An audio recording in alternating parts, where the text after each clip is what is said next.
to do. First thing that we'll talk about a few things. Communication is a big key in a relationship, big key part I do discuss in my book. So on the lines of communication, there's a couple categories I will discuss that I mentioned before. Casual sex, for starters, will start.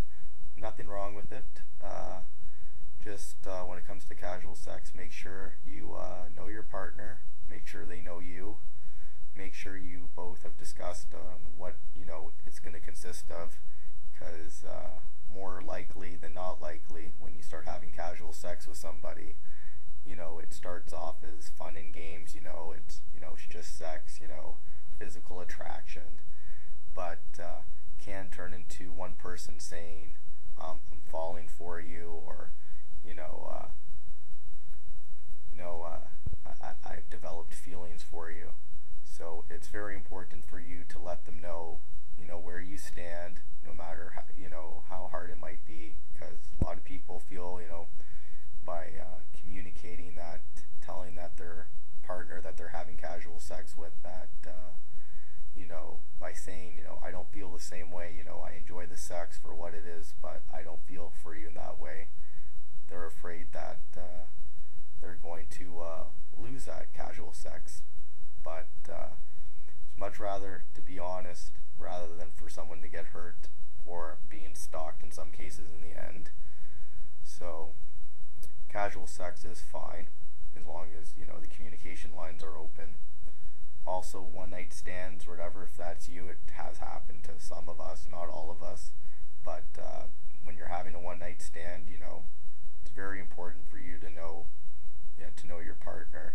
One, where they have they been, how many partners have they slept with, what's the reputation, what type of birth control are they on, what type of birth control you plan to use, because the last thing that you want is a week later or 2 weeks later, you get a call from a person that you just met saying, I'm pregnant and I'm keeping it, and that in my opinion is a disaster. That I don't believe people want to have children with the people that they just met, or worst case scenario, finding out that you've caught something from this person for the moments of passion that you experience. You're thinking with your hormones and not with your brain. So know your partner, know what you're getting into, know about them, know what type of person they are. I know with a one night stand it's really hard to come to that determination. That's why I believe, or whatever, try to stay away from it. It does happen though, and if it is going to happen, make sure you are prepared and don't be afraid to ask questions and use your best judge of character. For people that are in relationships, I saw a video earlier this week about this girl crying about her boyfriend is not getting back together with her. It was the girl that was ranting on, saying he didn't call me. I believe his name was Daryl. I don't want to put her down. I think she's a wonderful girl, whatever. And my advice to her is to leave it like that. He obviously ended it for a reason, and and the more, everybody likes to, who doesn't like to hear that somebody's crazy about them, there's nothing better than finding out, that somebody really cares about you. It's like an ego thing, but it can backfire. So for you, as much as it hurts, that you're not together, it would hurt more if you were together, because some people in that position take it as a power position, that they know that you're willing to do anything to be with them, and so by that they're thinking, I have all the power. And a relationship shouldn't make you feel inferior. It should make you feel, should make you feel better about yourself. And if he did it to you now, chances are he's going to do it to you again, and you'll come back the same result. It's like giving them leverage, saying, okay, this person, I dumped them, and 4 months later I came back up to them and they're with me again. So if it didn't work the first time, chances are it's not going to work the second time or the third time or the fourth time. I'm not saying, if you break up with someone, there's not a possibility at a second chance. I believe in second chances, but you got to look at the angles, and when you give someone a second chance, that's not saying, I'm giving you the second chance, but I'm going to hold it over your head. When you forgive someone about something, it doesn't mean that you forgive them for the day. It doesn't mean you forgive them for the week. It means you forgive them completely, and not when it comes to something stupid like, I want to do this or you want to do that, and I forgave you for this, so you owe me. When you forgive someone, it's not a bargaining chip. You shouldn't throw it in their face. In that case, in a relationship, it's called keeping score, saying, I did this, so you should do this. And if you're in a relationship that's keeping score, that's not a relationship, because it shouldn't be keeping score.